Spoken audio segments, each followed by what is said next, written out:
कहानी की शुरुआत में फीमेल लीड यूशी कह रही थी कि ड्रामा में हर बार ऐसा दिखाया जाता है कि जब भी हीरो और हीरोइन को प्यार होता है तब कोई विलन लड़की बीच में आकर सब खराब कर देती है, तो मैं इस ड्रामा में वही विलन हूँ। आगे वो कहती है कि इस ड्रामा की शुरुआत में जो निंग यूशी है उसकी शादी 14 साल की उम्र में क्राउन प्रिंस के साथ तय हो गई थी, जो कि 3 साल के बाद मर जाता है।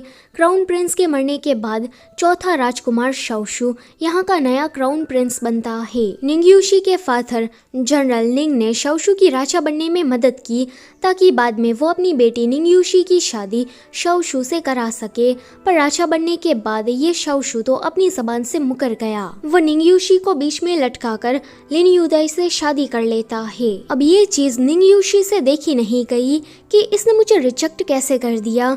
वो शाओशू का अटेंशन पाने के लिए काफी उटपटांग हरकतें कर रही थी, लेकिन शाओशू ने उस पर कभी ध्यान ही नहीं दिया। उसने कहा कि इसका तो रोज का नाटक है, मैं आखिर में कितना झेलूंगा। निंग यूशी ने झूठ मूठ का जहर खा लिया और मरने का नाटक किया, पर वो तो असल में जहर था, जिस वजह से उसकी मौत हो जाती है। मैं अच्छी खासी अपने कॉलेज में पढ़ाई कर रही थी कि मेरी आत्मा अचानक से ही इस विलन निंग यूशी की बॉडी में आ गई। वो निंग यूशी तो शाओशू के प्यार में पूरा पागल थी, पर मैं उससे काफी ज्यादा अलग हूँ। मैं प्यार के पीछे नहीं, पैसों के पीछे भागने वालों में से हूँ। अभी मेरी सगाई क्राउन प्रिंस के साथ तय नहीं हुई है और मैं ऐसा होने भी नहीं दूंगी। शादी करने से ज्यादा अच्छा मैं पैसे कमाने पर ध्यान दूं। अभी निंग यूशी अपने फादर जनरल लिंग का जो गांव में पुराना घर था वहां पर जाकर छुपी हुई थी ताकि वो शादी से बच सके। अभी वो अपनी आंटियों के साथ मिलकर सट्टा खेल रही थी जिसमें वो बार बार जीत रही थी। ये सारी आंटियां उसकी शादी कराने के लिए उसके पीछे पड़ी थी कि जवान लड़की इस तरह से घर में बैठी रहे, ये अच्छा नहीं लगता। फलाने का लड़का काफी अच्छा है, तुम्हें उसे शादी कर लेनी चाहिए। पर निंग यूशी का ध्यान उनकी बातों में बिल्कुल नहीं था। वो बस गेम खेलने में ही फोकस कर रही थी और ऐसे में ही वो ढेर सारे पैसे जीत जाती है। अभी निंग यूशी सोच रही थी कि मेरे कहानी में आने के बाद कहानी थोड़ी चेंज हो गई है। क्राउन प्रिंस 1 साल के बाद मरने वाला है और 1 साल के बाद शाओशू इस देश का राजा बन जाएगा। लेकिन मैं कैपिटल को छोड़कर यहाँ गांव में रहने आ गई, जिस वजह से ओरिजिनल कहानी के अकॉर्डिंग कुछ भी नहीं जा रहा। क्यों ना मैं कैपिटल जाकर शाओशू की राजा बनने में मदद करूँ और उसके बाद मैं पैसे कमाने पर ध्यान दूंगी, क्योंकि इन प्यार और शादी में मुझे तो कोई इंटरेस्ट है नहीं। तो पैसे कमाकर उन सारे पैसों को अपने ऊपर उड़ाऊंगी और अच्छे से अपनी जिंदगी को जीऊंगी। आगे वो अपने पापा के पुराने घर को छोड़कर कैपिटल की तरफ जा रही थी कि रास्ते में ही उसे उल्टियाँ स्टार्ट हो जाती है। वो कुछ लोग होते हैं ना जिनको गाड़ी में बैठने के बाद ही उल्टियाँ स्टार्ट हो जाती है, कि निंग यूशी के साथ भी कुछ ऐसा ही हो रहा था। अभी वो नदी किनारे अपना मुंह धो रही थी कि कोई आकर नदी में किसी की लाश को फेंक कर जा रहा था। ये क्राउन प्रिंस का पर्सनल बॉडीगार्ड हुआई लियू है। वो सोचती है कि काफी अंधेरा है तो इस बंदे ने पक्का मुझे नहीं देखा होगा, मुझे यहाँ से निकल जाना चाहिए, कहीं ये लोग मुझे क्राइम सीन का विक्टिम समझकर टपका ना दे। ये कहानी का main lead crown prince Shao Xinheng है। वो सोचता है कि इस लड़की ने मुझे देख लिया है कि मैंने किसी को मारकर उसकी लाश को नदी में फेंक दिया, पर वो उसे नहीं मारता क्योंकि निंग यूशी के कपड़े काफी एक्सपेंसिव थे। वो सोचता है कि ये लड़की पक्का किसी अमीर घर से बिलोंग करती होगी। अभी निंग यूशी को भी पता नहीं था कि ये लड़का इस देश का क्राउन प्रिंस है। उसकी भी सोच शाओ शिनहेंग की ही तरह थी। वो सोचती है कि इस लड़के ने किसी को जंगल में लाकर चुपके से टपका दिया, पक्का ये लड़का किसी बड़ी फैमिली से बिलोंग करता होगा। वहीं crown prince Shao Xinheng duke Bai से इसके बारे में बात कर रहा था कि ड्यूक बाई कहता है कि पक्का वो लड़की जनरल लिंग की बेटी निंग यूशी होगी। आगे ड्यूक बाई कहता है कि जनरल लिंग के पास उत्तरी सरहद में 3 लाख से ज्यादा सैनिक है। सुना है कि वो अपनी बेटी से काफी प्यार करते हैं, वो तो उसकी लाडली है। ये सुनकर हुआई लियू कहता है कि अच्छा है कि हमने उसे नहीं मारा, वरना वो जनरल तो हमें नहीं छोड़ता। अगले सीन में निंग्यूशी कैपिटल में अपने घर आ गई थी। अभी वो सोचती है कि मुझे कहानी के अंदर आए 3 साल हो गए। अभी मैं वापस से अपने फादर के घर आई हूँ। मैं आशा रखती हूँ कि वो मुझे पहचान ना ले कि मैं उसकी असली बेटी नहीं हूँ। एक एक्स्ट्रा सीन में हमें दिखाया जाता है कि जो असल कहानी थी उसमें निंग्यूशी के जहर खाने के बाद जनरल लिंग ने राजमहल पर हमला कर दिया था। वो कह रहे थे कि शौशु ने मेरी बेटी को हर्ट किया, जिस वजह से उसने अपनी जान ली। अब मैं उसे जिंदा नहीं छोड़ूंगा। आखिर में उसकी इतनी हिम्मत हुई कैसे? लेकिन इस हमले में इंपीरियल गार्ड के जरिए उसकी मौत हो जाती है। अभी वो ये सब कुछ याद कर रही थी। वो जनरल लिंग की तरफ देखकर कहती है कि आप इस दुनिया के सबसे बेस्ट फादर हो और अब से आप मेरे भी फादर हो। वो उन्हें कहती है कि फादर, मैं हमारे पुराने घर में काफी अच्छे से रही। ये सुनकर जनरल लिंग के एक्सप्रेशन बदल जाते हैं। वो सोचती है कि उप्स, मैंने तो गलती कर दी। वो कहती है कि बुढ़े, मैं हमारे पुराने घर में काफी जलसा पार्टी करके आई। ये सुनकर जनरल लिंग के चेहरे पर एक बड़ी सी स्माइल आ जाती है और वो उसे अपनी बेटी बेटी कहते हुए अंदर लेकर आते हैं। वहीं क्राउन प्रिंस मास्टर ह्यूगो से मिलने गया था, जो कि एक फॉर्चून टेलर थे। वो उसे बताते हैं कि तुम्हारी किस्मत में जो इंसान लिखा है, जल्दी ही तुम्हारी उससे मुलाकात होगी। इस पर शाओ शिनहेंग कहता है कि ये बात तो आपने 3 साल पहले भी बोली थी, पर मुझे तो कोई नहीं मिला। मुझे किस्मत जैसी चीजों पर भरोसा नहीं है। मैं बस अपने आप पर यकीन रखता हूँ। मास्टर ह्यूगो कहते हैं कि पर इस इंसान की किस्मत तुमसे जुड़ चुकी है और इसे कोई बदल नहीं सकता। शाओ शिनहेंग कहता है कि क्या आप मेरे साथ कोई मजाक कर रहे हैं? डेस्टिन पार्टनर जैसा कुछ नहीं होता। वहीं निंग्यूशी मंदिर में गई थी, जहां पर वो विशिंग ट्री के सामने प्रार्थना कर रही थी कि उसकी जिंदगी में ढेर सारे पैसे आ जाए ताकि वो अपनी जिंदगी को अच्छे से बिता सके। आगे मंदिर में उसकी मुलाकात लिन युदाई से होती है, जिसको देखकर निंग्यूशी को याद आता है कि ये तो इस कहानी की मेन हीरोइन लिन युदाई है। ओरिजिनल कहानी में जब निंग्यूशी की शादी राजकुमार शौशु से होने वाली थी, तब लिन युदाई ने उसे सेड्यूस करके उसे अपना बना लिया। लिन युदाई शौशु के सामने तो भोली भाली बेचारी बनने का नाटक करती थी, मगर अंदर ही अंदर में वो एक जहरीली नागिन थी। उसने शौशु को अपना बनाने के बाद निंग्यूशी को बहुत ही ज्यादा टॉर्चर किया। ये सारी बातें याद करने के बाद निंग्यूशी को अभी उस पर काफी गुस्सा आ रहा था। लिन युदाई जैसे ही उसे बहन कह के बुलाती है कि निंग्यूशी कहती है कि ना तो मैं तुम्हारी कोई दोस्त हूँ और ना ही कोई बहन, तो तुम मुझे मेरे नाम से बुलाओ। लिन युदाई कहती है कि तुम्हारे फादर यहाँ के जनरल है, इसलिए तुम इतना ज्यादा उछल रही हो।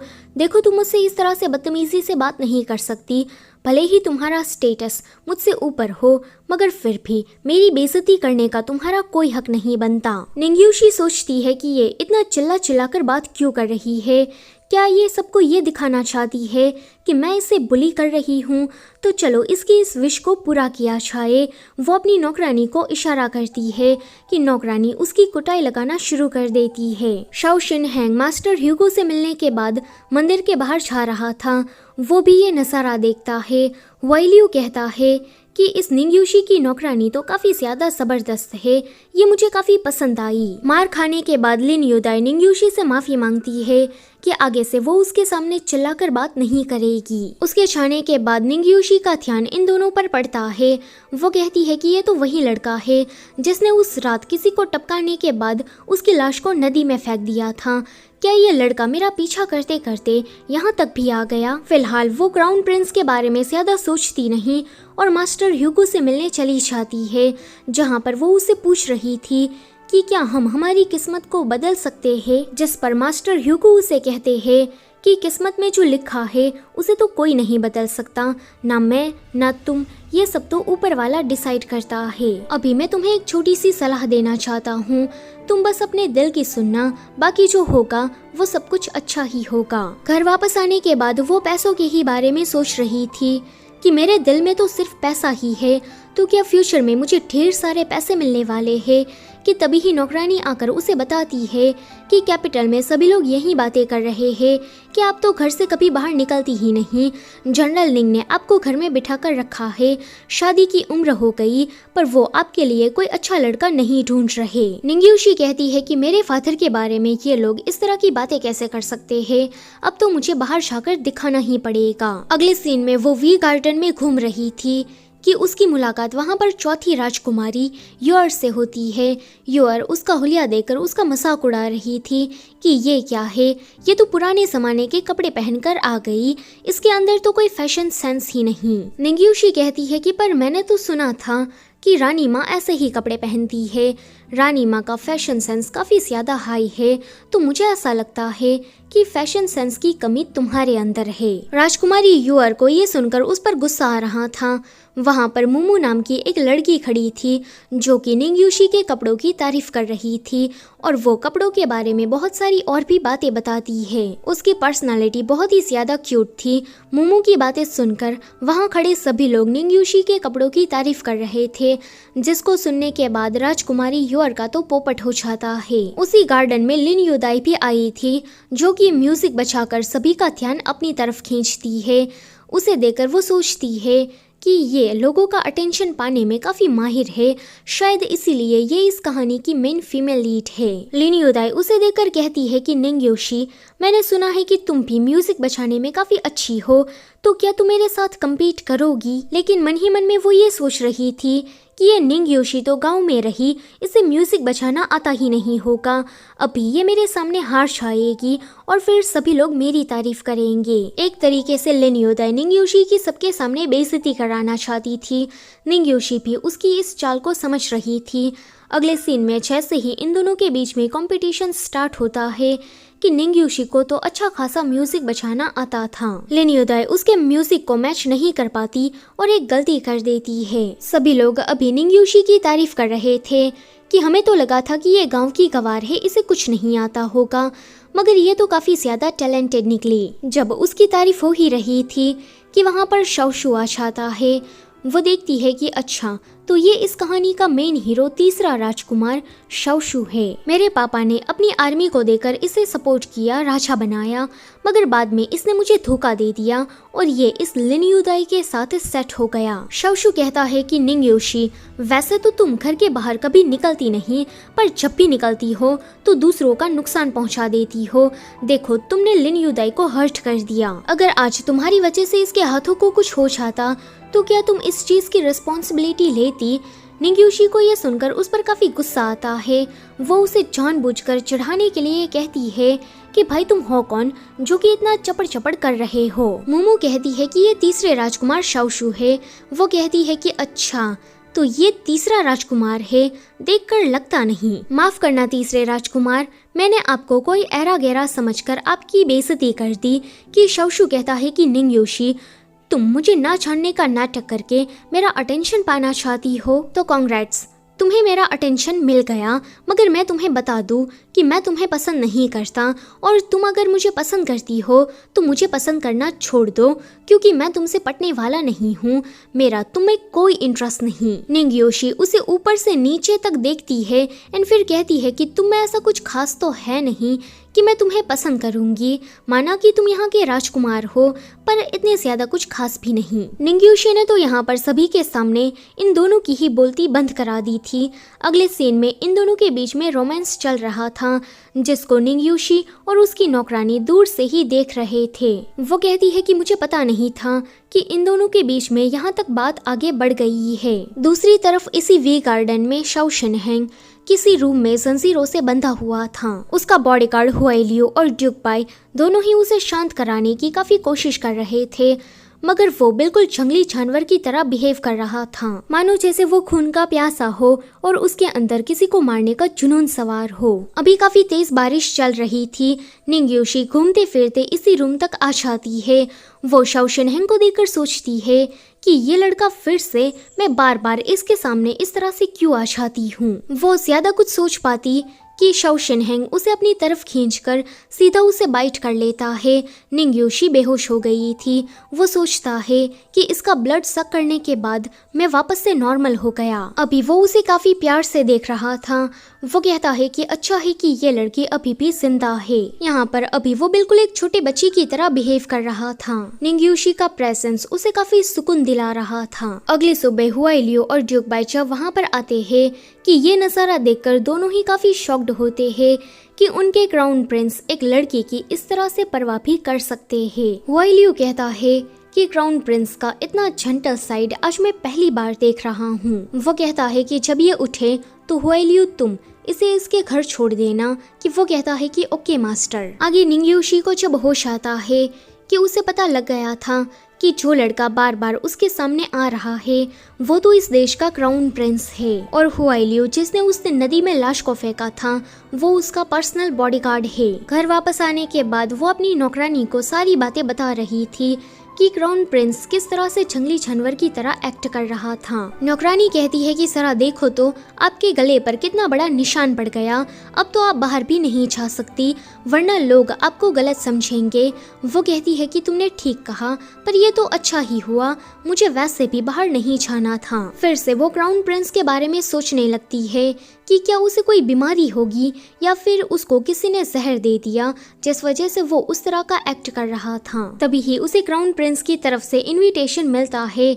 अगले दिन जब वो उसे मिलने जाती कि वो कहता है कि माफ करना, मेरी वजह से तुम हर्ट हो गई और तुम्हारे गले पर इतना बड़ा निशान पड़ गया। वो सोचती है कि उस रात तुम बिल्कुल एक जंगली भेड़िए की तरह मुझ पर टूट पड़े थे और तुम अभी बस एक छोटा सा सॉरी बोलकर बात को निपटाना चाहते हो। वो कहता है कि मुझे एक गंभीर बीमारी है, मुझे पता लगा कि तुम्हारे साथ रहने पर ये ठीक हो सकती है, तो क्या तुम मेरे साथ रहना पसंद करोगी। वो सोचती है कि ये तो कोरियन ड्रामा की तरह है, बीमार मेल लीड को सिर्फ और सिर्फ हीरोइन ही ठीक कर सकती है, पर अफसोस के साथ ये कहना पड़ रहा है कि मैं इस ड्रामा की हीरोइन नहीं हूँ बल्कि मैं तो विलन हूँ। वो कहता है कि तुम हर 5-5 दिन पर 4 घंटे के लिए मेरे घर पर आना, तुम्हारे साथ रहकर ही मैं ठीक हो जाऊंगा। वो कहती है कि मैं तुम्हारे घर पर इस तरह से नहीं आ सकती वरना लोग हमारे बारे में क्या सोचेंगे, हम दोनों ही अभी कुंवारे हैं। इस पर वो कहता है कि बताओ मेरी मदद करने के बदले में तुम्हें क्या चाहिए।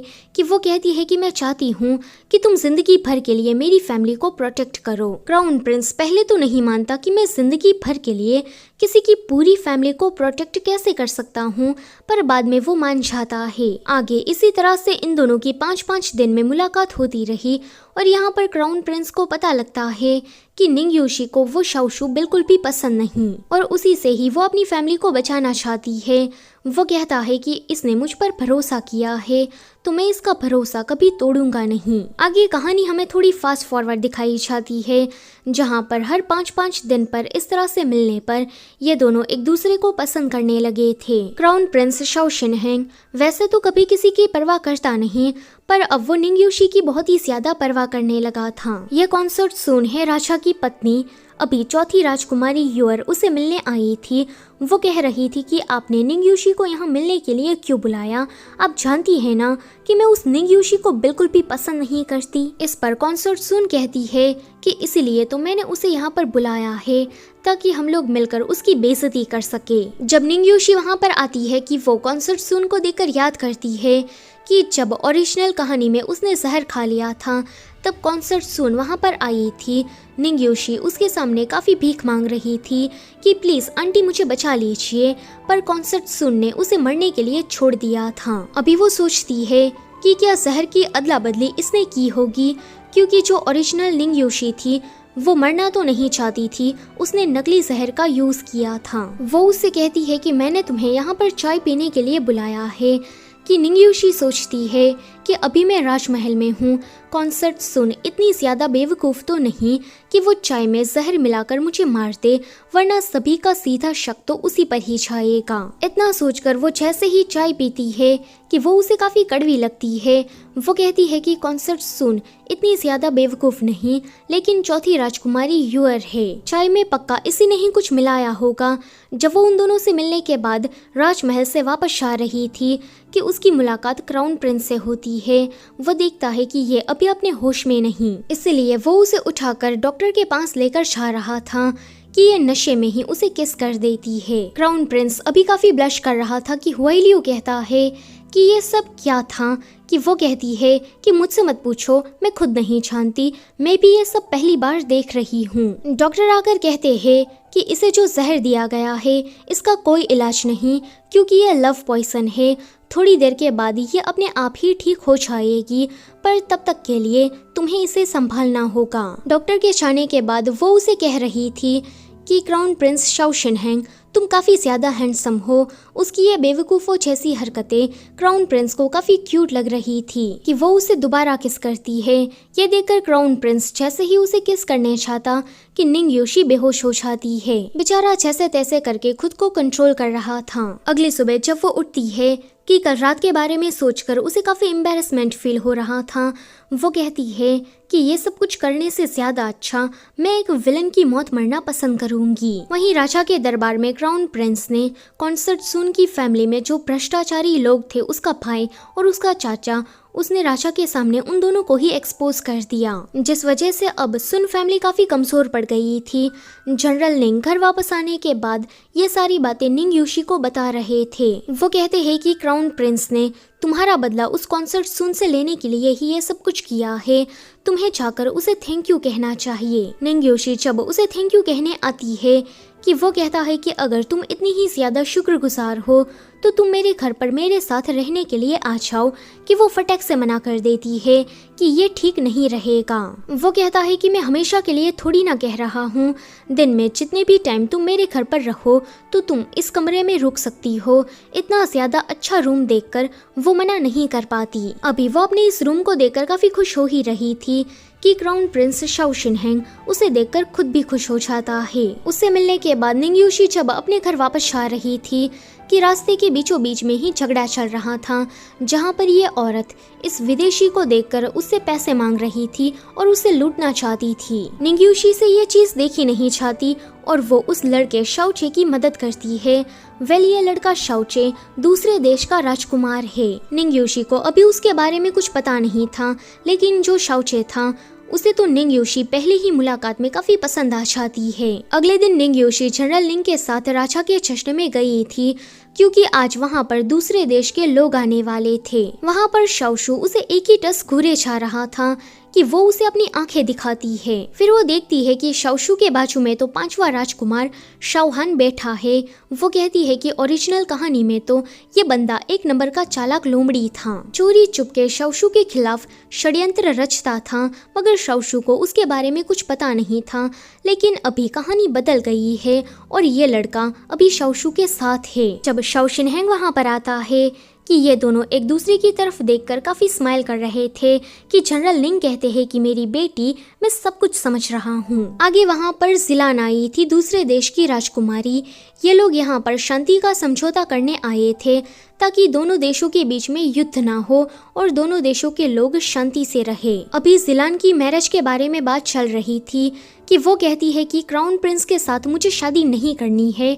माना कि वो दिखने में थोड़ा अच्छा है, मगर उसकी हेल्थ, उसका क्या, ये तो जल्दी ही मर जाएगा। ऐसे सिंगल पसली लोगों के साथ शादी तो छोड़ो, मैं डेट करना भी पसंद ना करूँ। निंग योशी और ड्यूक बाई से शाओ शिनहेंग की बेइज्जती सही नहीं चाहती और दोनों ही मिलकर राजकुमारी जिलान को बातें सुनाते हैं। निंग योशी कहती है कि तुम हमारे क्राउन प्रिंस के बारे में कुछ भी नहीं जानती, तो तुम्हारा कोई हक नहीं बनता कि तुम उसके बारे में इस तरह की बातें करो। तुम दिखने में खुद एवरेज हो और तुम्हें हाई फाई लड़का चाहिए। क्राउन प्रिंस के बारे में इतनी गलत सलत बातें बोलने से पहले तुम्हें जाकर अपना चेहरा आईने में एक बार देख लेना चाहिए। जुग बाई कहता है कि तुम तो यहाँ पर शांति और अमन की बात करने आई थी, पर हमारे क्राउन प्रिंस की बेइज्जती करने के बाद हम लोग उल्टा तुमसे भड़क गए हैं। हमारे देश के पास काफी बड़ी सेना है, तुम्हारे देश को हराने में हमें एक दिन भी नहीं लगेगा, इसलिए तुम अपनी जबान संभाल कर बात करो। राजकुमारी जिलान अभी अपना गंदा सा चेहरा बनाकर खड़ी थी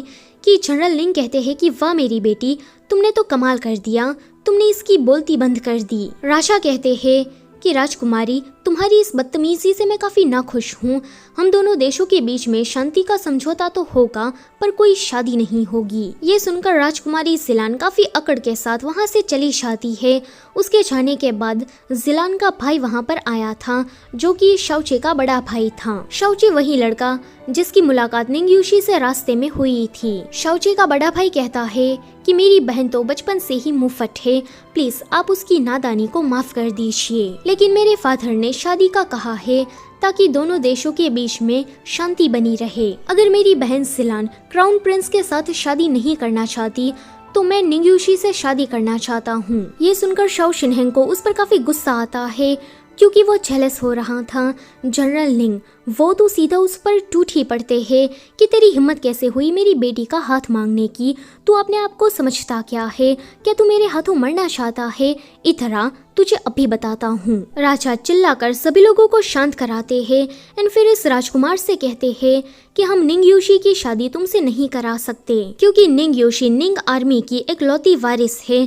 तुम्हारी उससे शादी होना यानी कि निंग आर्मी फ्यूचर में तुम्हें मिलेगी, जो हमारे देश के लिए बिल्कुल भी अच्छा नहीं है। ये सुनकर वो राजकुमार वहाँ से चला जाता है। अगले सीन में निंग योशी जब ड्यूक बाई से मिलती है कि वो उसे क्राउन प्रिंस के बचपन के बारे में बता रहा था। वो कहता है कि जब शाओ शिनहेंग 5 साल का था तब उसके दादाजी ने, जो कि उस टाइम पर राजा थे, उसे एज अ हॉस्टेज दूसरे देश भेज दिया था ताकि वो दोनों देशों में चल रहे युद्ध की स्थिति को रुकवा सके। शिनहेंग के लिए वहाँ जेल में रहना बिल्कुल भी आसान नहीं था। वो लोग वहाँ पर उसे काफी टॉर्चर करते थे। वहाँ का जो जनरल था वो तो उसे खाना भी नहीं देता था। उसे खाने के छोटे से टुकड़े के लिए चूहों से फाइट करनी पड़ती थी। वो हमारे देश का क्राउन प्रिंस था, मगर फिर भी उसकी ऐसी हालत हो गई थी। वो हमेशा ही ये सोचता था कि उसके दादाजी ने दोनों देशों के बीच में चल रहे झगड़े को शांत करने के लिए उसका बलिदान दे दिया। अभी वो अपनी माँ को काफी मिस कर रहा था, जो कि अब जिंदा नहीं थी। इसी तरह से वो जेल के अंदर रहकर बड़ा हुआ। एक दिन वहाँ के लोगों ने उसे जहर खिला दिया। शाओ शिनहेंग की हालत बहुत ही ज्यादा बिगड़ गई थी। उस जहर की वजह से उसकी पूरी बॉडी में काफी दर्द हो रहा था और वो बिल्कुल जंगली जानवर की तरह एक्ट कर रहा था। निंग योशी ड्यूक बाई से पूछती है कि क्राउन प्रिंस को वो जहर दूसरे देश के जनरल ने दिया था, कि वो कहता है कि नहीं, वहाँ के राजकुमारों ने उसे दिया था। थोड़े दिनों के बाद वो उनके चंगुलों से भागने में कामयाब हो गया और उसके बाद उसने अपनी खुद की सेना बनाई और उनके ऊपर हमला कर दिया। इतने सालों से वो जितना भी टॉर्चर हुआ, उसने उन सभी बातों का उन लोगों से बदला लिया। उस जहर की वजह से खून को देखकर ही वो थोड़ा आउट ऑफ कंट्रोल हो गया था और अकेला ही उन सभी से भिड़ पड़ा। उसने वहाँ पर खून की नदियाँ बहा दी थी। मैं भी उसे शांत नहीं कर पाया था। उस जहर की वजह से उसकी पूरी बॉडी में काफी दर्द होता था, लेकिन धीरे धीरे करके उसने ये सब कुछ सहना सीख लिया। मैं उसका अंकल हूँ, मगर फिर भी मैं उसके लिए कुछ कर नहीं पा रहा, जिस बात का मुझे काफी दुख है। ये सारी कहानी जानकर निंग योशी को उसके लिए काफी बुरा लगता है। जब वो उसे मिलने चाहती कि वो नोटिस करती है कि शाओ शिनहेंग को मीठा खाना पसंद है। वो कहती है कि शायद उसका पास्ट इतना कड़वा था, इसलिए उसे मीठा खाना पसंद है। वो याद करती है कि जाने से पहले ड्यूक बाई ने उसे कहा था कि काफ़ी सालों से वो अकेला रहा, लेकिन तुम्हारे आने के बाद मैंने उसके चेहरे पर स्माइल देखी, तो मैं चाहता हूँ कि तुम जिंदगी भर के लिए उसे ऐसे ही खुश रखो। अभी वो उसे खाने में स्वीट जेली देती है, जो कि उसे काफ़ी पसंद आती है। वो देखता है कि आज निंग योशी उस पर कुछ ज़्यादा ही ध्यान दे रही है। उसका ये बदला बदला सा स्वभाव उसे समझ में नहीं आता। अगले दिन क्राउन प्रिंस के मैंशन में एक गेट टुगेदर पार्टी थी, क्योंकि ये राजा की तरफ से ऑर्डर आया था। राजा चाहते थे कि नोबल फैमिली के बच्चे यहाँ पर आकर एक दूसरे से मिले और शादी कर ले। जब निंग योशी वहाँ पर आती है कि वहाँ पर उसे वो क्यूट सी लड़की मुमू मिल जाती है। अभी इन दोनों के बीच में बातें चल रही थी कि वहाँ पर हुआई लियू आता है। वो निंग योशी से कहता है कि तुमने आने में इतनी देर क्यों लगा दी? क्राउन प्रिंस ने तुम्हारे बारे में मुझसे 17 बार पूछा कि तुम आई कि नहीं। क्राउन प्रिंस, जो कि अभी काफी ज्यादा डेस्परेट हो रहा था, जब वो निंग योशी को देखता है कि वो थोड़ा रिलैक्स हो जाता है। जब वो अंदर आती है कि वहाँ पर शाओचे भी आया था। यहाँ पर शाओचे को पता चलता है कि ये लड़की जनरल निंग की बेटी निंग योशी है। तभी ही वहाँ पर एक दूसरा कोई लड़का आकर निंग योशी के साथ फ्लर्ट करने लगता है। ऐसा करके वो निंग योशी की सबके सामने बेइज्जती करना चाहता था और इसको लिन युदाई ने ही हायर किया था। अब हीरोइन मुसीबत में हो और हीरो उसे बचाने न आए, ऐसा क्या हो सकता है? जब वहाँ पर क्राउन प्रिंस आता है कि लिन युदाई थोड़ा डर जाती है कि ये यहाँ पर आकर मेरा भंडा फोड़ ना दे, वरना मेरी सबके सामने बदनामी हो जाएगी। फिर तो शाओशू भी मुझे गलत समझेगा। लेकिन शाओशू उसके एक्सप्रेशन को देखकर समझ गया था कि पक्का इसने कोई गलती कर दी होगी, इसलिए वो सभी लोगों से कहता है कि इतनी अच्छी पार्टी तो चल रही है, यहाँ पर तमाशा क्या खड़ा करना। उसने ऐसा बोलकर इस मामले को रफा दफा तो कर दिया था, लेकिन लिन युदाई देखती है कि वो तो यहाँ पर निंग यूशी की बदनामी करना चाहती थी, लेकिन उसने तो यहाँ पर सभी का अटेंशन खींच लिया। उसे ये चीज देखी नहीं चाहती एंड वो खुद से ही तालाब में गिर जाती है।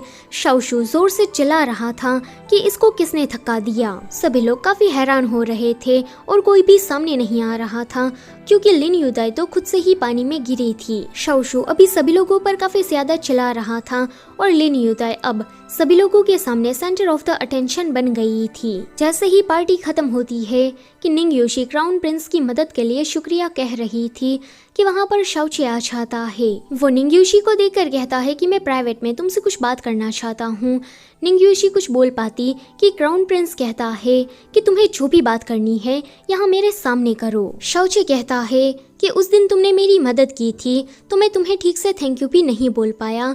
मुझे पता चला कि राजा के दरबार में मेरे बड़े भाई ने तुमसे शादी करने की रिक्वेस्ट की और तुम सभी लोगों ने उसे मना कर दिया।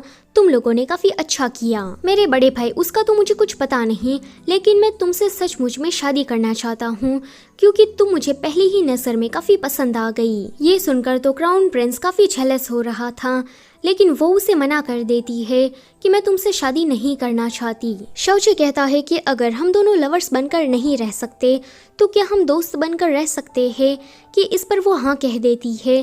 क्राउन प्रिंस कहता है कि निंग यूशी तुम्हारा कैरेज बाहर खड़ा है, तुम यहाँ से जा सकती हो, लेकिन वो शाओचे से और भी ज्यादा बातें करना चाहती थी कि वो कहता है कि निंग यूशी मैंने कहा ना कि तुम बाहर जाओ। शाओचे भी उसके पीछे पीछे जाने वाला था कि वो कहता है कि क्या हम दोनों प्राइवेट में कुछ बात कर सकते हैं। जैसे ही निंग यूशी बाहर निकलती है कि वापस से हुआ लियो उसे अंदर लेकर आता है एंड कहता है कि यह मेरे मास्टर का ऑर्डर था, अभी आप इस प्राइवेट रूम में रहकर उन दोनों की बातें सुनिए। शाओचन शाओशन हैंग से कह रहा था कि शाओशू मेरे बड़े भाई से मिल गया है, उसने मेरे बड़े भाई को कहा कि वो निंग यूशी से शादी कर ले ताकि उसे निंग आर्मी का सपोर्ट मिल सके। अगर एक बार मेरे बड़े भाई के हाथ निंग आर्मी लग गई तो वो इस राजमहल पर हमला कर देगा और उसके बाद वो शाओशू को राजा बना देगा। ये सारी उन दोनों की मिली भगत है।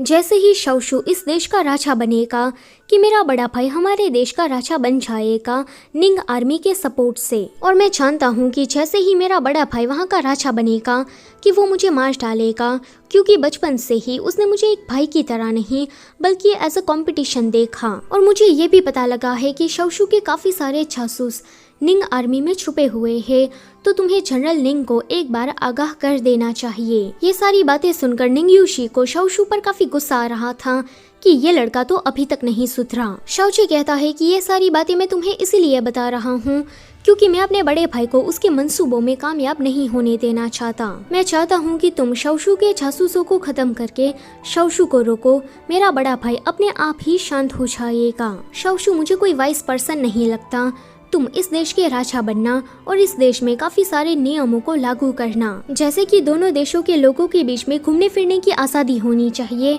और व्यापार करने की भी। ऐसे ही सभी लोग उन्नति कर पाएंगे। क्राउन प्रिंस को शाओचे का ये आइडिया काफी पसंद आता है और वो उसकी मदद करने के लिए मान जाता है। शाओचे के जाने के बाद निंग यूशी बाहर आती है। वो कहती है कि मैं अब भी फादर के पास जाकर उन्हें जासूसों के बारे में बताती हूँ, कि वो कहता है कि नहीं, मैंने ऑलरेडी इन्वेस्टिगेशन चालू करवा दी है। निंग यूशी कहती है कि तुमने तो अच्छा किया, पर अभी तुम इतने ज्यादा गुस्से में क्यों लग रहे हो। अब वो क्या ही बताए कि वो जेलस हो रहा है। वो सोचता है कि जब उस शाओचे ने तुम्हें शादी का पूछा तो तुम इस तरह से हंस क्यों रही थी। घर वापस आने के बाद निंग यूशी जनरल निंग से कह रही थी कि उनकी निंग आर्मी में काफी सारे जासूस हैं जो कि शाओशू ने भेजे थे। जनरल निंग कहते हैं कि उनका सफाया तो मैं कर दूंगा, पर तुम्हें ये खबर मिली कहाँ से? क्या क्राउन प्रिंस ने तुम्हें बताया? कि वो तो फटक से मना करने लगती है कि नहीं नहीं, भला शाओ शिनहेंग मुझसे इस तरह की बातें क्यों करेगा। कि फादर कहते हैं कि अब तुम क्राउन प्रिंस को उसके नाम से भी बुलाने लगी। तुम दोनों के बीच में जो ये खिचड़ी पक रही है मैं इसे अच्छे से समझता हूँ। वैसे क्राउन प्रिंस दिखने में काफी गुड लुकिंग है, पर उसकी तबीयत हमेशा ही खराब रहती है, तो मुझे डर है कि वो कम उम्र में ही मर जाएगा और तुम भरी जवानी में विधवा बन जाओगी। वो कहती है कि फादर ऐसा कुछ नहीं होने वाला, आप शाओ शिनहेंग के बारे में इस तरह की बातें मत करिए। आगे क्राउन प्रिंस ने जासूसों को ढूंढ निकाला था। उनमें से एक जासूस को वो निंग यूशी के सामने लेकर आता है। जासूस निंग यूशी को बताता है कि ये क्राउन प्रिंस कोई इंसान नहीं बल्कि हैवान है। इसने काफी सारे लोगों को मारा है। इसके अंदर लोगों को मारने का भूत सवार है। इसके घर के नीचे एक बड़ी सी सुरंग है जहाँ पर वो सभी को मारकर उन्हें दफनाता है। निंग्यूशी का ध्यान अभी उसकी बातें सुनने में था कि वो बंदा उस पर हमला कर देता है। क्राउन प्रिंस उसे बचाने के लिए उस लड़के को ऑन द स्पॉट खत्म कर देता है। अपने सामने इतना सारा खून देखकर निंग्यूशी को तो उल्टी आने लगती है और वो वहाँ से भाग जाती है। शाओ शिनहेंग सोचता है कि अच्छा, तो ये भी मुझे बाकी लोगों की तरह जानवर समझती है। हुआई लियू कहता है कि ये तो कोई जासूस भी नहीं था, ये तो हमारा पुराना जेलर था, तो फिर इसे आज़ाद क्यों किया। इस पर ड्यूक बाई कहता है कि ये क्राउन प्रिंस का ऑर्डर था। वो निंग्यूशी का टेस्ट लेना चाहते थे कि वो उसके बुरे साइड को देखने के बाद भी क्या उसके साथ रहना पसंद करेगी, लेकिन निंग्यूशी का जैसा रिएक्शन था तो मुझे लगता है कि क्राउन प्रिंस पक्का डिसअपॉइंट हुआ होगा। शाओ शिनहेंग वापस आने के बाद सोच रहा था कि मैंने निंग्यूशी को अपना बुरा साइड दिखा दिया है, क्या फिर भी वो मुझे पसंद करेगी।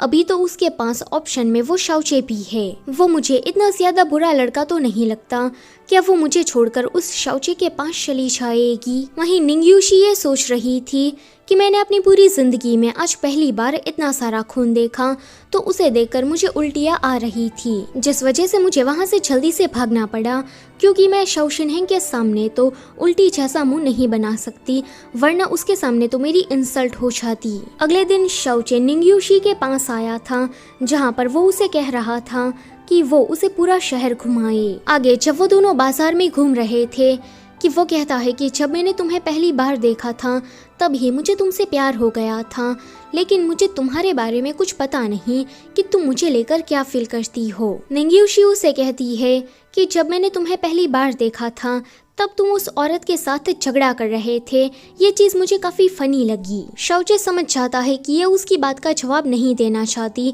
कि वो दोबारा उससे कहता है कि अगर तुम जनरल की बेटी ना होती बल्कि एक साधारण लड़की होती तो क्या फिर भी तुम मुझे पसंद करती। इस पर वो उसे क्लियर कट मना कर देती है कि मैं तुम्हें पसंद नहीं करती। शाओचे उसे तीसरी बार अपनी फीलिंग्स समझाने की कोशिश करता है कि उस टाइम पर तो मुझे पता भी नहीं था कि तुम कौन हो, क्या करती हो, लेकिन तुम्हें देखकर ही मुझे लग गया था कि मुझे शादी तुमसे ही करनी है। मैं जल्दी ही अपने देश जाने वाला हूँ, तो क्या तुम मेरे साथ चलना पसंद करोगी।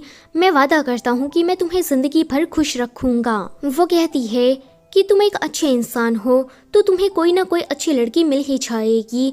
कि वो सोचता है कि मुझे और कोई अच्छी लड़की नहीं चाहिए, मुझे तो सिर्फ और सिर्फ तुम ही चाहिए। तुम ये बात क्यों नहीं समझ रही कि मैं तुमसे कितना प्यार करता हूँ। आगे शाओचे अपने देश वापस लौट गया था। जब वो घर वापस आती है कि उसकी नौकरानी उसे बताती है कि क्राउन प्रिंस की तबीयत काफी ज्यादा खराब है। जब वो उसे देखने जाती कि ये मुंह फुलाकर बैठा था, वो पूछती है कि क्या उस जहर ने अपना असर फिर से दिखाना शुरू किया। कि वो कहता है कि आज तुम उस शाओचे के साथ बाहर घूमने गई थी, बताओ उसने तुमसे क्या कहा। वो सोचती है कि क्या ये जेलस हो रहा है। वो कहती है कि शाओचे ने मुझे उसके साथ उसके देश जाने को कहा था, लेकिन मैंने उसे मना कर दिया।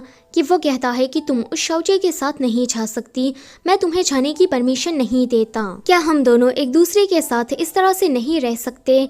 निंग्यूशी सोचती है कि उस जहर की वजह से ये अभी बिल्कुल छोटे बच्चे की तरह एक्ट कर रहा है। वो कहती है कि तुम बिल्कुल चिंता मत करो, मैं तुम्हें छोड़कर कहीं नहीं जाने वाली। फिर वो उसे कहती है कि ये सब कुछ तो ठीक है, पर आगे से मेरे सामने किसी को मारना मत, क्योंकि मुझे खून खराबा देखकर काफी डर लगता है। अगर तुम्हें किसी को मारना हो तो छोटा सा काम करना। वो कहता है कि सच बताना, क्या वो शाओचे तुम्हें सचमुच में पसंद है, क्योंकि तुम उसे काफी हंस हंस कर बातें कर रही थी। कि वो कहती है कि शाओचे एक अच्छा इंसान था, अभी मैं उसे बस 3-4 बार ही मिली हूँ, तो मैं ये बता नहीं सकती कि मैं उसे पसंद करती हूँ या फिर नहीं। वो कहता है कि तुम उसे पसंद नहीं कर सकती। वो समझ जाती है कि ये तो वापस से जेलस होने लगा। वो उसे गिफ्ट में ये चीज देती है जो कि वो स्पेशली उसके लिए ही लाई थी। आगे शाओ शिनहेंग उसे पूछता है कि क्या तुम्हें घुड़सवारी आती है। इस पर वो कहती है कि मैं एक जनरल की बेटी हूँ, तो ऑफ कोर्स मुझे ये आता है। वो कहता है कि फिर तो ये काफी बुरा हुआ, क्योंकि ये चीज मैं तुम्हें सिखाना चाहता था, तुम सीखने के टाइम पर काफी क्यूट लगती। घुड़सवारी का सुनकर निंग्यूशी को याद आता है कि जल्दी ही राजा शिकार रखने वाले हैं और इसमें शाओशू क्राउन प्रिंस को मारने का षड्यंत्र बनाएगा और उसके बाद क्राउन प्रिंस की मौत हो जाएगी। वो शाओ शिनहेंग को देखकर सोचती है कि मैं इसके साथ कुछ गलत होने नहीं दे सकती, मुझे कुछ करना होगा। आगे कुछ दिनों के बाद शिकार का दिन आ गया था, जहाँ पर शाओशू लिन यूदाई को देखकर उसकी काफी तारीफ कर रहा था कि तुम आज काफी ज्यादा ब्यूटीफुल लग रही हो। निंग योशी उसी तरफ आ रही थी कि ये शाओशू अब उसे देखने लगता है। वो तो मानो जैसे उसकी ब्यूटी में खो गया हो।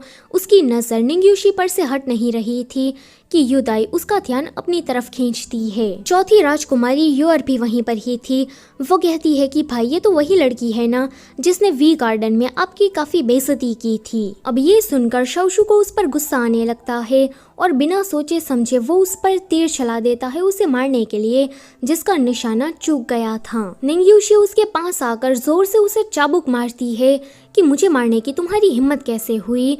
वो चाबुक शाओशू को काफी जोर से लग गया था। अभी इन दोनों के बीच में बस बातों से ही फाइट चल रही थी कि वहाँ पर क्राउन प्रिंस आ जाता है। वो यहाँ पर निंग योशी की साइड लेकर उसे वहाँ से लेकर जा रहा था, जहाँ पर वो उसे कहता है कि अगर आगे से तुम किसी भी फाइट में पड़ो तो तुम लड़ना, तुम्हारे फादर तो तुम्हारे साथ है ही, पर याद रखना कि मैं भी हूँ। अगर कुछ भी गलत होगा तो मैं हैंडल कर लूंगा, तुम मुझे बैकअप की तरह इस्तेमाल कर सकती हो।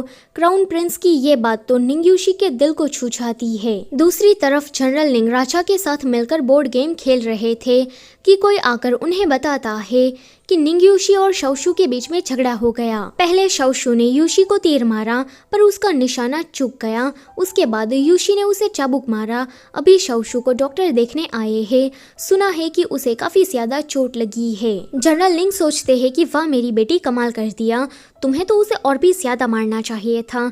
पर फिर वो कहते हैं कि महाराज मुझे माफ कर दीजिए, मेरी बेटी ने आपके बेटे को मार दिया। राजा कहते हैं कि जाने भी तो, इसमें माफी क्या मांगनी, बच्चों में तो ऐसी छोटी मोटी फाइट होती रहती है। पर फिर राजा सोचते हैं कि बुढ़ा कहीं का, इसे क्या लगता है कि मुझे इसकी मन की बातें पता नहीं होगी। ये अपनी बेटी को लेकर कुछ ज्यादा ही उछलता रहता है। रात में ये लोग अभी जंगल में थे और कैपिटल की तरफ आगे बढ़ ही रहे थे कि उन पर अचानक से ही हमला हो जाता है। निंग योशी कहती है कि मुझे इसी बात का डर था। वाइलियो और क्राउन प्रिंस दोनों ही उन सभी हमलावरों से फाइट कर रहे थे और बारी बारी करके उन्हें खत्म करते जा रहे थे कि तभी ही निंग योशी देखती है कि एक तीर क्राउन प्रिंस को आकर लगने वाला है कि वो बीच में आ जाती है। जनरल निंग अपने कुछ सैनिकों को लेकर उसी तरफ आ रहे थे मदद करने के लिए, लेकिन वो निंग योशी की ऐसी हालत देखकर काफी शॉक्ड हो जाते हैं कि मेरी बेटी के साथ ये कैसे हो गया, क्या मैंने आने में देर लगा दी। अगले सीन में उसकी सर्जरी चल रही थी। क्राउन प्रिंस निंग योशी को देखना चाहता था, मगर जनरल निंग उसे कहते हैं कि आपको भी चोट लगी है, प्लीज आप यहाँ से चले जाइए। वो उसे निंग योशी को मिलने नहीं देते। अगले सीन में ये सारा मामला राजा के सामने आ गया था, जहाँ पर बात चल रही थी कि किस तरह से शिकार पर क्राउन प्रिंस को जान से मारने के लिए इतने सारे हमलावरों को किसी ने भेजा। अभी सारे सबूत शाओशू के खिलाफ ही जा रहे थे। ओरिजिनल कहानी में तो ये हमला शाओशू ने ही करवाया था, लेकिन निंग योशी के आ जाने के बाद कहानी काफी ज्यादा बदल गई थी। अभी शाओशू खुद नहीं जानता था कि ये किसने करवाया। अभी वो राजा से काफी रिक्वेस्ट कर रहा था कि आप इस मामले की इन्वेस्टिगेशन करा के जो भी असली गुनहगार है उसे ढूंढ निकाले। मुझे लगता है कि कोई बेबुनियादी सबूत दिखाकर मुझे जरूर फंसाना चाहता है। राजा नहीं चाहते थे कि शाओशू और क्राउन प्रिंस के बीच में किसी भी तरह की दरार पैदा हो और वो दोनों फाइट करे, इसलिए कहते हैं कि मैं इस बात की इन्वेस्टिगेशन कराऊंगा और जिस किसी ने भी ये गंदी हरकत की है मैं उसे जिंदा नहीं छोड़ूंगा। आगे क्राउन प्रिंस निंग योशी को देखने गया था, जहां पर वो कहता है कि मैंने अपनी जिंदगी में सभी अपनों को खोया है, पर मैं तुम्हें नहीं खोना चाहता, प्लीज तुम मुझे छोड़कर मत चली जाना। अभी उसे मास्टर ह्यूकू की बात याद आ रही थी कि जल्दी ही तुम्हें तुम्हारा डेस्टाइन पार्टनर मिल जाएगा। वो कहता है कि निंग योशी ही मेरी डेस्टाइन पार्टनर है, अगर आज वो बीच में नहीं आती तो मैं तो मर चुका होता। निंग योशी ने आकर मेरी किस्मत को बदल दिया है। अगले दिन निंग योशी को होश आ गया था। वो कहती है कि मुझे पता नहीं था कि तीर लगने पर इतना ज्यादा दर्द होता है। तभी ही जनरल निंग आकर उसकी डांट लगाते हैं कि पागल लड़की, तुमने ये क्या किया। अब वो शौ शिनहेंग तुम्हें इतना ज्यादा पसंद आने लगा कि तुमने उसका तीर अपने ऊपर ले लिया। अगर इस हमले में तुम्हें कुछ हो जाता तो फिर मेरा क्या होता। क्या तुमने अपने बाप के बारे में भी एक बार नहीं सोचा। वैसे ड्यूक बाई ने कहानी की शुरुआत में ठीक कहा था कि निंग योशी तो अपने फादर की लाडली है। आधा महीना ऐसे ही बीत गया था।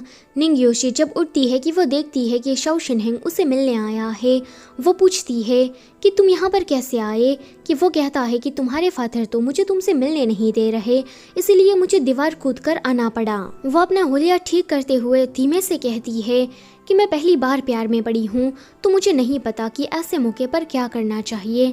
उसने ये बात इतनी धीमे से बोली थी कि शौ शिनहेंग को कुछ सुनाई ही नहीं देता। आगे ये दोनों उसी हमले के बारे में बात कर रहे थे कि अभी तक उसका मेन कल्प्रेट पकड़ा नहीं गया, लेकिन इन दोनों का ही शक शौशु के ऊपर छा रहा था। क्योंकि शौशु को राजगद्दी का लालच है, तो भला उसके अलावा क्राउन प्रिंस को मारने की जुर्रत कौन कर सकता है। ऊपर से सारे सबूत भी उसी के ही खिलाफ छा रहे थे। वहीं हम 5वें राजकुमार शाओहान को देखते हैं। ये हमला उसी ने ही करवाया था और सबूतों को ऐसे दिखाया मानो जैसे शौशु ने ही ये हमला करवाया हो। अगले सीन में निंग योशी सोच रही थी कि हम दोनों एक दूसरे को पसंद तो करते हैं, पर इसने मुझे कभी ऑफिशियली कन्फेस नहीं किया। वो उसे पूछती है कि क्या तुम्हें मुझे कुछ बताना नहीं। इस पर वो अपनी फीलिंग्स बताने जाने ही वाला था कि वहाँ पर शौ शिनहेंग की कजिन बाइचू आ जाती है। ये लड़की बचपन से ही शौ शिनहेंग को काफी पसंद करती है और शौ शिनहेंग के दादाजी ने बचपन में ही इन दोनों की शादी तय कर दी थी। अभी उसे कुछ काम था तो वो चला गया था। पीछे से बाइचू निंग योशी को धमकी दे रही थी कि वो तुमसे शादी नहीं करने वाला, भले ही अभी वो तुम्हें पसंद करता हो, पर वो अपने दादाजी के खिलाफ नहीं जाएगा और मुझसे ही शादी करेगा। निंग योशी कुछ बोलने जाती कि वो कहती है कि मैं जानती हूँ कि तुम्हारे पास अपनी खुद की निंग आर्मी है, मगर क्राउन प्रिंस के लिए वो कुछ भी नहीं। अगर उसे राजा बनना है तो उसे मुझसे शादी करनी ही पड़ेगी, तभी ही उसके दादाजी उसे सपोर्ट करेंगे। और मुझे ऐसा नहीं लगता कि वो अपने दादाजी की विल के खिलाफ जाएगा। ये सुनकर निंग योशी को उस पर काफी गुस्सा आता है। जब वो यहाँ से जा रही थी कि तभी ही वहाँ पर शौ शिनहेंग आता है। अगले सीन में वो चुपचाप उसे फॉलो कर रहा था। वो कहती है कि अगर इसकी शादी पहले ही कहीं तय हो गई थी तो फिर ये मेरे साथ क्या कर रहा था। क्या मैं उसके लिए कोई टाइम पास थी। वो शौ शिनहेंग को रास्ते के बीचों बीच में ही गालियां दे रही थी और ये चुपचाप उसे फॉलो कर रहा था, जिसको वहाँ खड़े सभी लोग देख रहे थे। जैसे ही वो गिरने वाली थी कि वो उसे पकड़ लेता है। वो कहती है कि शौ शिनहेंग, तुम सचमुच में कमीने इंसान हो। कि वो कहता है कि तुमने ठीक कहा। वो उसे उठाकर घर वापस लेकर आता है, जहाँ पर वो काफी प्यार से उसके पैरों की मसाज कर दे रहा था, क्योंकि उसे वहाँ पर चोट लगी थी। वो जोर से चिल्लाती है कि अगर तुम्हें उस बाइचू से ही शादी करनी थी तो फिर तुम मेरे साथ क्या कर रहे थे। वो कहता है कि तुम उस बाइचू को भूल जाओ, तुम बस ये बात याद रखना कि तुम मेरे लिए बहुत ही ज्यादा इम्पोर्टेंट हो। दुनिया की कोई भी चीज मेरे लिए तुमसे ज्यादा मायने नहीं रखती। आगे वो अपने दादाजी से मिलने गया था, जहाँ पर वो उसे कह रहा था कि मुझे बाइचू से शादी नहीं करनी, मैं निंग योशी से शादी करना चाहता हूँ। इस पर दादाजी कहते हैं कि मैंने तुम्हारी शादी बचपन में ही बाइचू से तय कर दी थी, वही तुम्हारे लिए बेस्ट चॉइस है, तुम उस निंग योशी को भूल जाओ। शौ शिनहेंग कहता है कि मैं यहाँ पर आपसे कोई परमिशन मांगने या फिर आपका ओपिनियन जानने नहीं आया हूँ, बल्कि मैं अपनी बात रखने आया हूँ कि मैं निंग योशी को पसंद करता हूँ और उसी को ही अपनी वाइफ बनाऊंगा। इस पर दादाजी को गुस्सा आता है कि मैं तुम्हारा दादा हूँ और तुम इस तरह से मुझसे मुंहफट होकर बात नहीं कर सकते। शौ शिनहेंग कहता है कि आप मेरे लिए वो इंसान है जिसने बचपन में मुझे दुश्मन देश के हवाले कर दिया था। आपने कभी उस टाइम पर ये जानने की कोशिश की थी कि मेरी जिंदगी वहाँ पर किस तरह से कट रही है। इतने सालों से मैं जेल के अंदर सड़ता रहा, लेकिन आपने मेरी कभी भी परवाह नहीं की। आपकी वजह से मेरी माँ भी मर गई, लेकिन आपको तो इस बात का कोई पछतावा ही नहीं।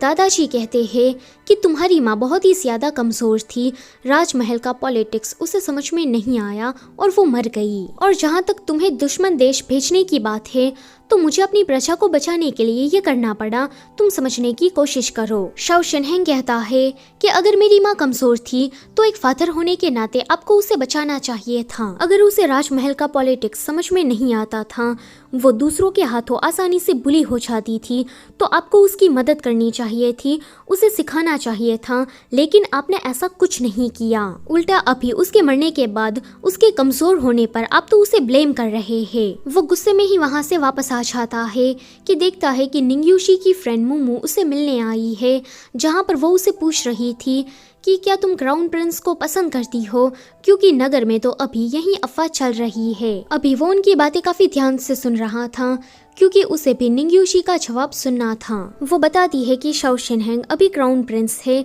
आगे चलकर राजा बनेगा, उसे अपनी राजगद्दी को टिकाए रखने के लिए काफी सारी लड़कियों से शादी करनी होगी। अगर फ्यूचर में उसकी ढेर सारी पत्नियां होगी तो मुझे उसका प्यार पाने के लिए उन सभी लोगों से लड़ना होगा। मुझे ऐसा सो कॉल्ड प्यार नहीं चाहिए, मैं तो अपनी जिंदगी शांति से एक ही लड़के के साथ बिताना चाहती हूँ। ये राजमहल का पॉलिटिक्स मुझे समझ में नहीं आता और ना ही फ्यूचर में मैं कभी उसका हिस्सा बनना चाहती हूँ। ये सुनकर वो जल्दी से सामने आता है कि मूमू उसे देखकर वहाँ से चली जाती है। वो कहता है कि माफ करना, पर अभी तुम्हें थोड़ा दर्द सहना होगा।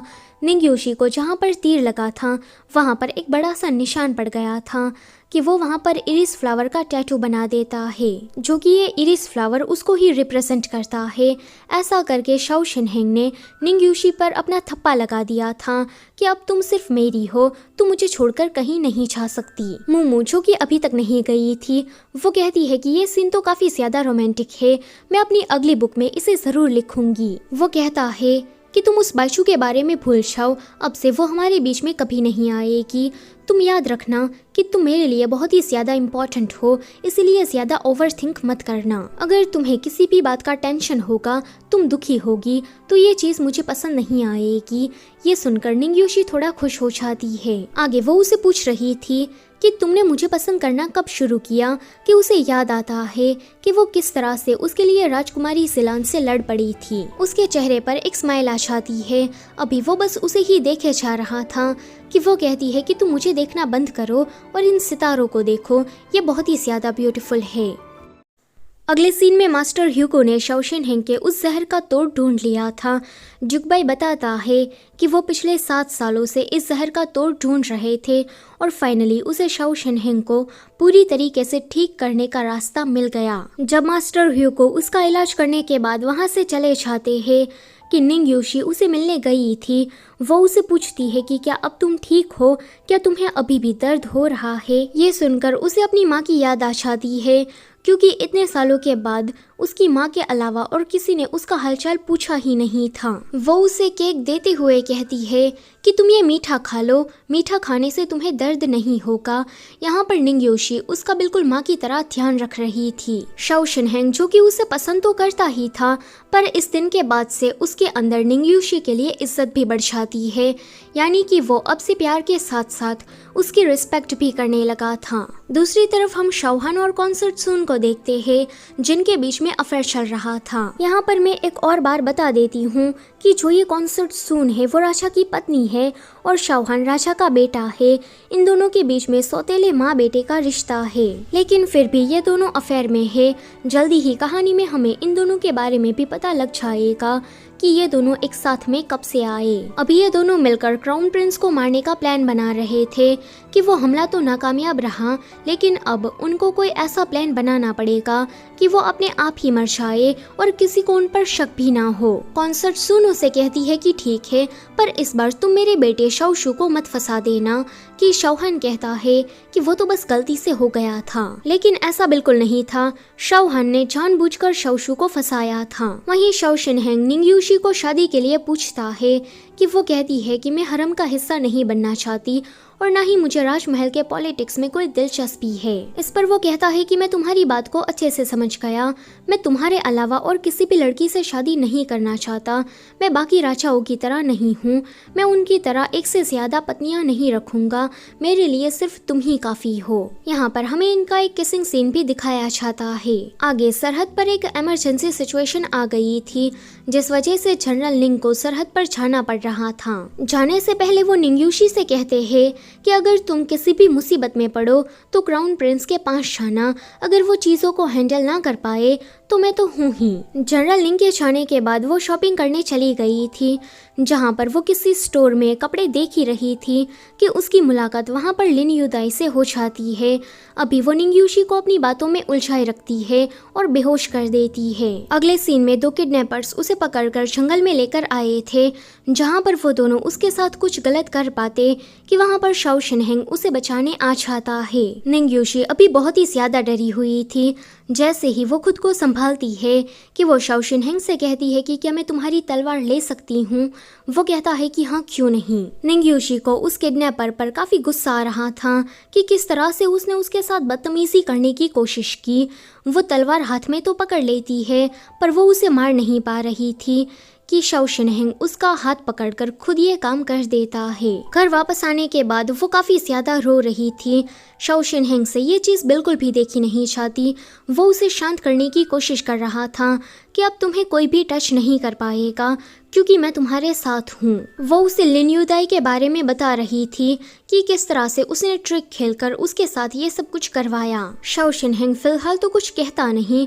उसे शांति से सुलाने के बाद वो हुआइलियू के पास आकर उसे कहता है कि पहले तुम उस लिन युदाई को जेल के अंदर डालो और उसके बाद उसके लिए जितने भी लोग काम करते हैं उसके नौकर, उन सभी को तुम मार डालो। अगले दिन पूरे नगर में ये अफवाह फैली हुई थी कि लिन युदाई अचानक से ही कहीं गायब हो गई, उसे जमीन खा गई या फिर आसमान निकल गया, कुछ पता नहीं। कुछ लोग तो ऐसी भी बातें कर रहे थे कि पक्का वो किसी लड़के के साथ भाग गई होगी, इसलिए उसका कोई अता पता नहीं। 2 दिन के बाद लिन युदाई को कोई पोटले में बांधकर रास्ते के बीचों बीच में छोड़कर चला जाता है।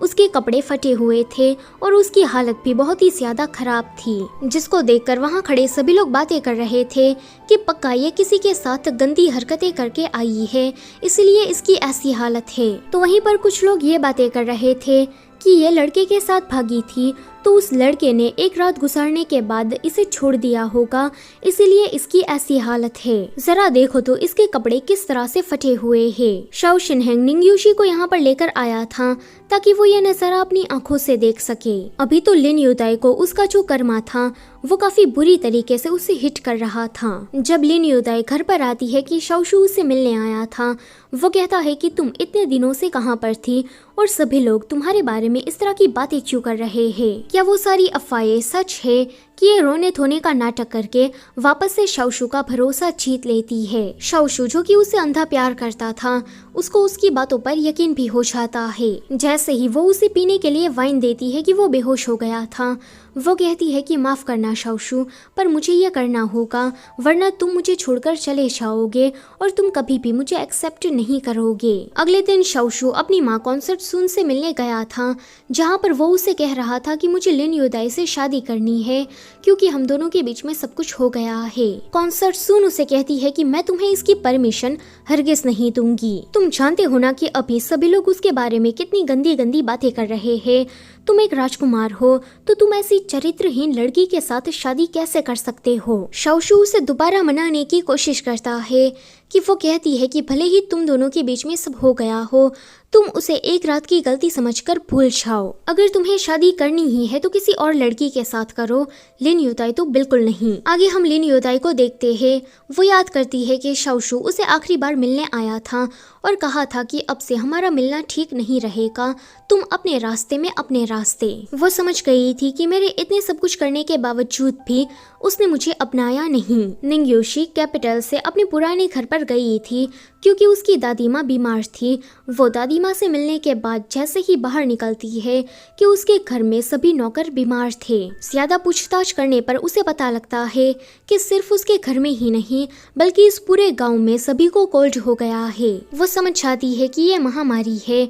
हुआइलियू वहाँ पर आया था क्योंकि क्राउन प्रिंस ने उसे कहा था कि तुम निंग्यूशी का वहाँ पर ध्यान रखना। वो हुआइलियू से कहती है कि तुम बाकी सभी सैनिकों को कह दो कि वो यहाँ पर लॉकडाउन लगा दे, वरना बाकी सभी गांव वालों को भी ये बीमारी फैल जाएगी। हुआइलियू के जाने के बाद वो डॉक्टर से बात कर रही थी ताकि वो इस महामारी का कोई हल निकाल सके। राजा के दरबार में भी इस इंसिडेंट के बारे में बात चल रही थी ताकि कोई हल निकल सके। राजा खाने पीने का सामान, दवाई और डॉक्टर की एक टुकड़ी उस गांव में भेजने का ऑर्डर दे देते हैं। तभी ही वहाँ पर जनरल लिंग आते हैं जो कि सरहद से सीधा यहाँ पर आए थे।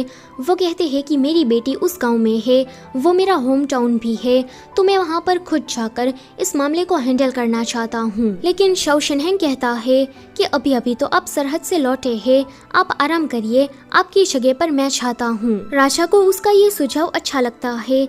वो कहते हैं कि जनरल निंग तुम आराम करो और क्राउन प्रिंस को जाने दो। अभी उस गांव में जितने भी डॉक्टर थे वो अपनी पूरी कोशिश कर रहे थे लोगों को ठीक करने की, दवाई भी डिस्ट्रीब्यूट हो रही थी, पर लोगों की हेल्थ में कोई सुधार नहीं आ रहा था। वेल ये महामारी फैलाने वाली ये कॉन्सर्ट सून थी, ये महामारी अपने आप ही नहीं फैली थी। उसने सारी प्लानिंग करके उस गांव में बीमारी फैलाई ताकि निंग यूशी वहां पर छाए और वो उसे मार सके। लेकिन जब उसे ये पता लगता है कि वहां पर जाने के बाद भी निंग यूशी बिल्कुल ठीक है, उसे कोई बीमारी नहीं लगी, कि वो हमलावर को भेजती है उसे मारने के लिए। अगले सीन में निंग यूशी के पास काफी सारे हमलावर आए थे, जिनको देखकर हुआइलियू कहता है कि आप यहाँ से चली जाइए, मैं इन सभी से निपटता हूँ।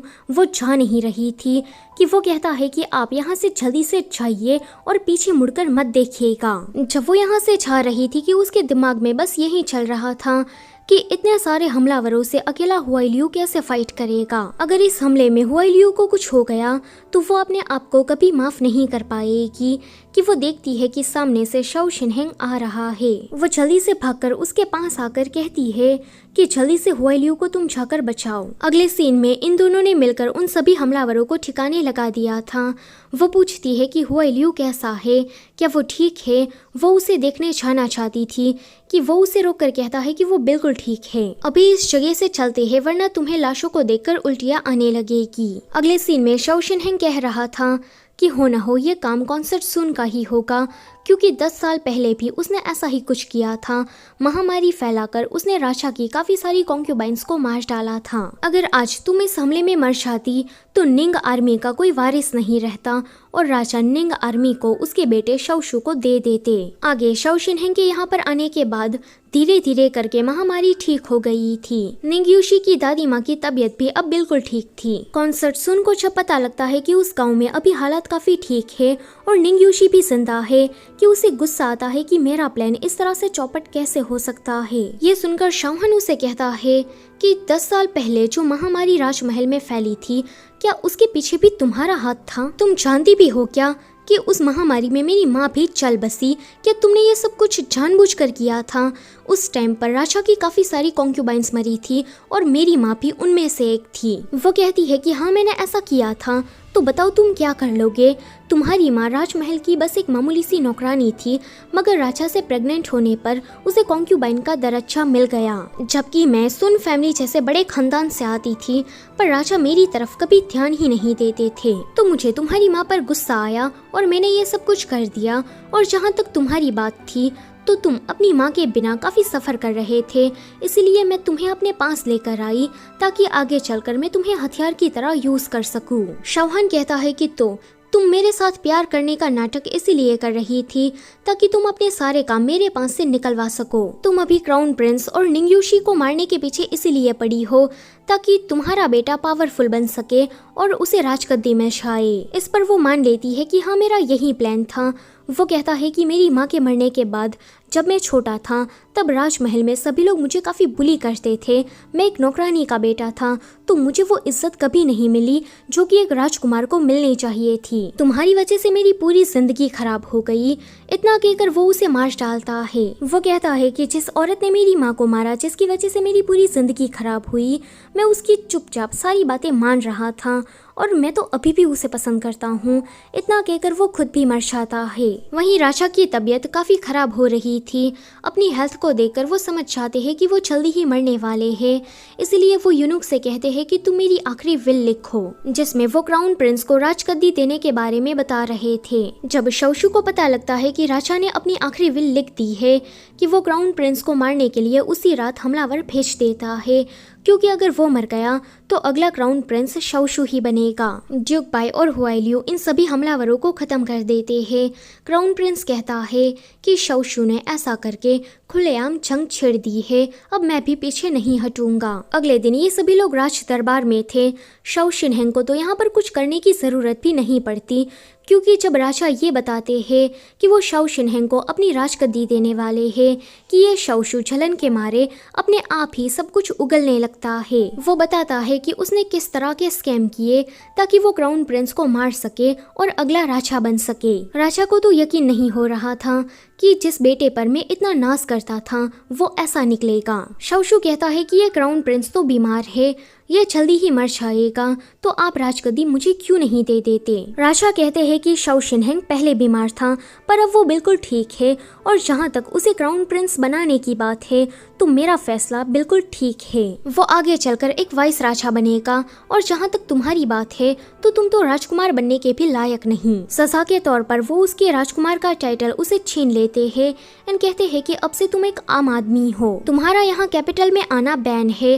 अगर तुमने कैपिटल में कदम रखने की कोशिश की तो गेट के बाहर ही तुम्हें मार दिया जाएगा। राजा को कॉन्सर्ट सून और शौहान के बारे में भी सब कुछ पता था। राजा कहते हैं कि तुम्हारी माँ ने जो गलत काम किए उसकी वजह से उसकी मौत हो गई, अब तुम भी भुगतो। अगले दिन ही शाओशू को कैपिटल से बाहर निकाल दिया जाने वाला था कि उसे सपने में जो ओरिजिनल स्टोरी थी वो दिखाई देती है। लिन युताई उसे आखिरी बार मिलने आई थी कि वो उसे अपने सपने के बारे में बताते हुए कहता है कि पहले निंग योशी मुझे काफी पसंद करती थी, हमारी शादी होने वाली थी, जनरल निंग अपनी निंग आर्मी को मुझे देने वाले थे। क्राउन प्रिंस शाओ शिनहेंग के मरने के बाद जनरल निंग के सपोर्ट से मैं राजा बन गया, लेकिन राजा बनते ही मैंने निंग योशी के प्यार को ठुकरा दिया और तुमसे शादी कर ली, क्योंकि हम दोनों एक दूसरे को काफी पसंद करते थे। निंग योशी मेरा अटेंशन पाने के लिए मेरे पीछे पड़ी रही, मगर तुम्हारी वजह से मैंने उसे कभी भाव नहीं दिया, जिस वजह से निंग योशी जहर खाकर मर गई।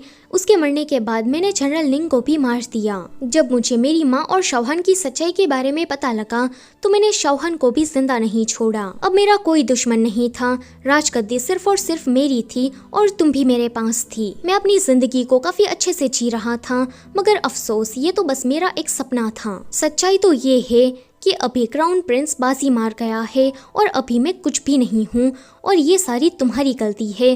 अगर तुम बीच में ना आती तो निंग योशी अभी मेरी होती और जनरल निंग के सपोर्ट से अभी मैं राजा बन गया होता। फिर वो उसे कहता है कि मेरा तो मन कर रहा है कि मैं तुम्हें मार दूं, पर मैं ऐसा नहीं कर सकता क्योंकि मैं तुम्हें सचमुच में पसंद करता हूँ। वो कहती है कि क्या हम आखिरी बार हक कर सकते हैं। जैसे ही वो दोनों एक दूसरे को गले लगाने चाहते कि वो उसे चाकू से मार देती है, क्योंकि वो शाओशू की रग रग से वाकिफ थी कि ये आम आदमी की जिंदगी तो कभी जी नहीं पाएगा। वो शाओशू से मिलने से पहले खुद भी जहर खाकर आई थी, तो यहाँ पर उसकी भी मौत हो जाती है। अगले सीन में जनरल निंग के मेंशन में ये सभी लोग मिलकर सेलिब्रेट कर रहे थे। क्राउन प्रिंस जल्दी ही राजा बनने वाला था। अगले सीन में ये दोनों एक दूसरे को कडल कर रहे थे और यहाँ पर हमें इनका एक किसिंग सीन भी दिखाया जाता है। कहानी की शुरुआत में निंग योशी को प्यार वगैरह में कोई इंटरेस्ट नहीं था, पर शाओ शिनहेंग के आने के बाद उसे प्यार भी मिल गया और पैसे भी। ऊपर से जल्दी ही वो इस देश की रानी भी बनने वाली थी, तो उसे जिंदगी भर के लिए पैसों की कमी तो कभी नहीं होगी। इसी के साथ ये कहानी यहीं पर ही खत्म होती है। वीडियो पसंद आई है तो उसे लाइक कर देना और चैनल पर नए हो तो उसे सब्सक्राइब भी करते जाना। Thank you for watching.